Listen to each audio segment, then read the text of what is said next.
I-Wild Coast izele bubuhle bendalo obungaphazanyiswanga okukhangela izimbiwa entsonsobileni ngaphansi kolwandle nogqabhuzo dubulo olungase luthathe iinyanga ezinhlanu ukukhangelwa indawo enerhasi kuvuse ingxokolo enkulu kubahlali balommandla kunye nakwabajongene nendalo namalungelo abantu. Abantu nabahlali balapha elinxwemeni abakhange banikwe thuba loba baphefumle kuthethwe nabo ubabona lonto ingaba bayahambisana na.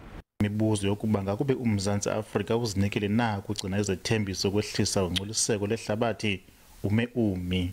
Within a month of coming from COP26, we are now allowing Shell to explore for oil. Unxweme ludlala indima ephambili empilweni zabantu abaphila kulo mmandla. Amawakawaka amakhaya axhomekeke elwandle ukuze aphile. Thengela abantu abam ukudla, thenga iuniform, ndingene elwandle ndigole into okuthiwa sisikhupathi, kuthiwa i-crayfish ke ngelinye igama. Ndiphinde ndiyodayisa futhi ehotela ndifumane imali. Sitrayinela uba sikwazi ukusebenzisa olu lwandle.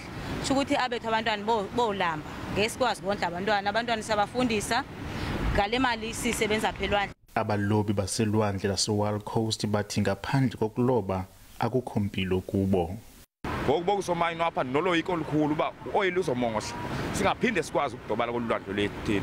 Inkampani ejongene nokwenza iintengiso mibhalo zenkampani yakwa-Shell South Africa igrogrisa ngokuchasela ekusebenzisaneni nale nkampani ukuba nje iyaqhubeka nokukhangela ioli nerhasi kolunxweme i-Wild Coast.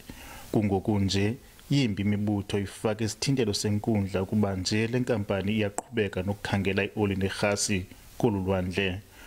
Ndinkululeko Nyembezi weendaba ze-SABC kunxweme i-Wild Coast.